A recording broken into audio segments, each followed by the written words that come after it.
चलिए अब इसमें हम समझेंगे इस वीडियो में कि गांधी जी जो भारत में आंदोलन शुरू किए थे, भारत में अपना मूवमेंट चालू किया था, वो आंदोलन का नाम सत्याग्रह बताएं। क्या बताए हैं? आंदोलन को उन्होंने क्या कहा? सत्याग्रह। ठीक है। अब यहाँ समझिए कि भारत में आने के बाद 1 साल तक तो गुरु जी के बात को माने, 1 साल तक कुछ नहीं किया। 1915 से लेकर 1916 तक उन्होंने कुछ नहीं किया।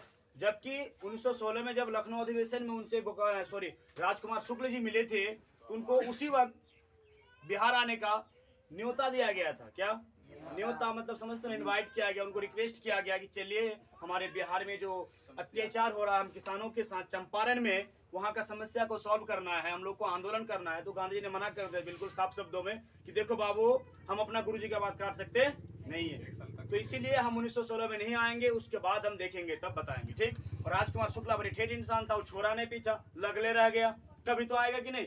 1 साल मना किया ना, 1 साल के बाद सब दिन मना थोड़ी करने वाला है। तो 1917 में आके उन्होंने चंपारण में मतलब बिहार में अपना आंदोलन शुरू किया था। तो बात यह समझने वाली है कि चंपारण में कोई भी आंदोलन हुआ तो क्यों हुआ? 1917 में चंपारण में आंदोलन हुआ तो क्यों हुआ? तो वहां पे समझिएगा कि वहां के जो चंपारण किसान थे ना, सरकार उनके पास उनको एक कानून थोपा था। कौन कानून? कि नील का खेती करना। किसका खेती? नील। ये नील पता जो कपड़े में डालते हैं ना, नील, वही नील की बात कर रहे हैं। उस नील की खेती में क्या खराबी होता था कि खेत जो है ना, अगर कर लीजिए खेत, वो खेत बंजर हो जाएगा। क्या हो जाएगा? एक बार जिसमें अगर नील बो दिया गया, वो बिल्कुल क्या हो जाता था? बंजर हो जाता था।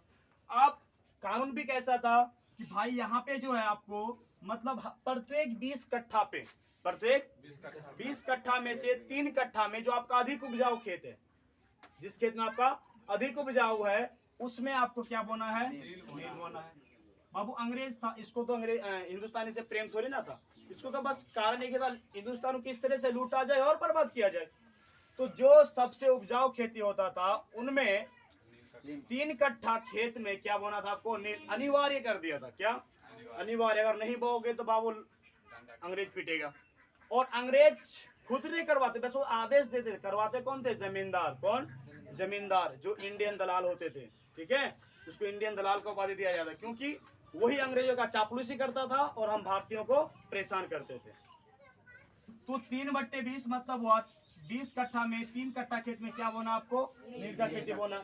अब मुझे बताइए, अगर हर साल 100 किसान 3-3 कट्ठा करके नील बोएगा तो 100 या 300 कट्ठा जमीन आपका ऐसे क्या हो जाएगा? 1 साल के अंदर बंजर हो जाएगा। सोचो कि इंडिया को बंजर होने में कितना साल लगेगा, है ना। तो इससे परेशान हो गए थे और नील का खेती करेंगे हम, रेट बताएगा अंग्रेज, हमको अपने मनमाना रेट भी मिलता नहीं था। तो इससे परेशान होके गांधी जी ने 1917 में चंपारण में क्या किया? सत्याग्रह किया। और इसका प्रथम सत्याग्रह सफल रहा। क्या रहा? सफल रहा। और गांधी जी अंग्रेज को झुकने पे मजबूर कर दिया। और उसी लिए और उस कानून के साथ साथ आंदोलन करके 25% जो लगान लगता था ना, टैक्स, उसको भी क्या कर दिया? माफ करवा दिया। 25% टैक्स भी वहां पर क्या कर दिया? माफ। दूसरी बात, उसी आंदोलन को देखते हुए उसको, जो उसका नाम गांधी जी थे ना, उसको महात्मा का उपाधि दिया गया था। क्या? महात्मा का उपाधि उसको इसी में दिया गया था। 1917 में जब ये आंदोलन में सफल हो गया, अंग्रेज झुक गया गांधी जी के सामने, तो सोचो कितना खुशी की बात हुआ, झुका, है ना। तो उसी वक्त रविंद्रनाथ टैगोर, कौन? रविंद्रनाथ टैगोर, जो बंगाल के एक बहुत बड़े लेखक भी थे, कवि भी थे, है ना, और हम लोग का राष्ट्रगान भी उन्हीं ने दिया। कौन? रविंद्रनाथ टैगोर। इतने महान हस्ती, उन्होंने उसको क्या दिया? महात्मा कह के पुकारा। किसको? गांधी जी को रविंद्रनाथ टैगोर ने महात्मा कह के पुकारा। और इस प्रकार से उसका प्रथम सत्याग्रह, प्रथम आंदोलन, फर्स्ट मूवमेंट क्या रहा? सफल रहा। उसके बाद जो पहला आंदोलन जीत गया, अंदर और क्या आ गया? जोश। क्या आ गया? जोश और जुनून आ गया, उस और जज्बा बढ़ गया उसके अंदर। और 1918 में, कब? 1918 में दूसरा आंदोलन, अहमदाबाद मिल मजदूर आंदोलन शुरू किया। ये अहमदाबाद मिल मजदूर आंदोलन क्या था कि अहमदाबाद गुजरात में पड़ता है, तो वहां पे जो मिल मजदूर था, देखो शब्द से स्पष्ट हो रहा है, मिल का मजदूर मतलब मिल मजदूर।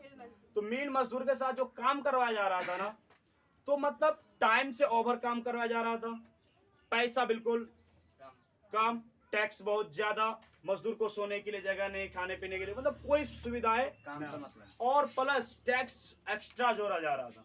तो मजदूरी से क्या हो गए थे, परेशान हो गए थे।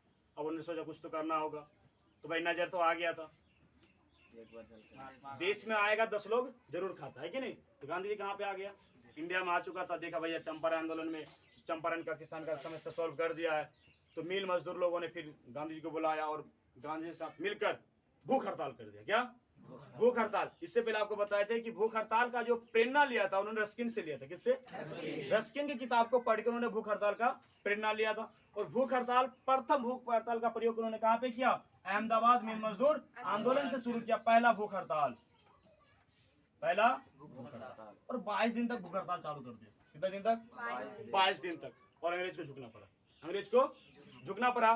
और इस तरह से उन्होंने फिर मजदूर के साथ जितने भी समस्याएं थी उन समस्या को क्या कर दिया, वो सॉल्व कर दिया। उनका टैक्स में आधा माफी करवा दिया, टाइम काम, जितना टाइम काम करेगा उसके हिसाब से वो मतलब उसका फीस दिया जाएगा। इस हिसाब से वो अहमदाबाद मिल मजदूर आंदोलन में क्या हो गए, सफल हो गए। अब देखिए दो आंदोलन क्या हो गया, सफल। इसी बीच एक और मूवमेंट आ जाता है 1918 में, खेड़ा आंदोलन। क्या? गुजरात जिला में एक शहर पड़ता है खेड़ा, और वो गुजरात राज्य का सूरत जिला में, गुजरात राज्य का सूरत जिला में एक जगह है खेड़ा। यहाँ पे क्या हुआ था? अब देखिए, अब गांधी जी अकेले चल रहा था, अब गांधी जी का साथ देने के लिए आ गया था पटेल साहब। कौन? वल्लभ भाई पटेल, वल्लभ भाई पटेल। अब यहाँ पे गांधी जी का साथ देने के लिए पटेल साहब आ गए थे। तो आखिर यहाँ पे क्या हुआ था, खेड़ा में क्या हुआ था? तो देखिए खेड़ा में क्या हुआ था ना, सुखाड़ आया था। क्या? सुखाड़। जिस प्रकार से हम लोग का बिहार में कभी बाढ़ आ जाता तो फसल बर्बाद कर देता है, कभी सुखाड़ आ जाता तो फसल को होने नहीं देता है, इस प्रकार से खेड़ा में क्या आया था, सुखाड़ आया था। तो सुखाड़ के कारण वहां पे किसानों का फसल नहीं हुआ था, लेकिन सरकार टैक्स लेने के लिए परेशान कर रहे थे, भाई हमको टैक्स भरो, टैक्स भरो। जबकि वहां पे रूल था कि जिस वक्त फसल नहीं होगा उस वक्त का उस साल का टैक्स नहीं लगेगा आपको। लेकिन जो गुजरात के वायसराय थे ना, सूरत के वायसराय जो थे, वायसराय मतलब जो अंग्रेजों के राजा होते थे, ठीक है, जो अंग्रेजों के शासक होते थे उनको वायसराय कहा जाता है। तो वायसराय सूरत के लोगों को बोला भाई तुमको टैक्स भरना ही पड़ेगा। खेड़ा के लोगों को बोला कि टैक्स भरना ही पड़ेगा, और टैक्स नहीं भरोगे तो तुम्हारा जमीन हड़प लिया जाएगा, तुमको मारा पीटा जाएगा, तुम्हारा घर हड़प लिया जाएगा। मतलब ये चैलेंज कर दिया, और हड़पा भी, बहुत लोग का घर टूटा, बहुत लोग का जमीन हड़प लिया। कौन? अंग्रेज। तो ये सब से क्या हो गए, लोग परेशान हो गए थे। तो फिर खेड़ा में गांधी जी और पटेल ने मिलकर अंग्रेजों का खिलाफत किया। क्या किया? खिलाफत किया, मतलब उसके खिलाफ आंदोलन चालू किया, मूवमेंट चालू किया, सत्याग्रह स्टार्ट किया। और जाके तब खेड़ा के जो किसान थे उनको भी क्या मिली, राहत मिली। उनका जो टैक्स लिया जा रहा था उनको उस वक्त, जिस वर्ष खेती में फसल नहीं हुआ था ना, उस वक्त का क्या कर दिया, बिल्कुल माफ कर दिया गया। और आगे में टैक्स लेने के लिए भी प्रतिशत को क्या कर दिया, कम कर दिया, कि आगे का टैक्स होगा उसको भी क्या कम लिया जाएगा। तो इस प्रकार से गांधी जी क्या हो गए, 3 आंदोलन में सफल हो गए। अब देखिए लोग हड़बड़ी में क्या कर देते हैं, गड़बड़ी। सेम गांधी जी ने वही गड़बड़ी कर दिया। ये टेस्ट मैच को T20 समझ लिया, T20 समझ लिया कि भाई ये टेस्ट T20 मारते जाओ। देखा फटाफट 3 आंदोलन क्या हो गया, सफल हो गए। और फट से क्या कर दिया उन्होंने, T20 के टेस्ट सीरीज के जगह पे क्या चालू कर दिया, T20। अब T20 में क्या हुआ, हार्ड पड़ेगा उनको। ठीक है, इससे अगले वाला वीडियो में बताएंगे आपको कि आगे का आंदोलन उन्होंने क्या किया था।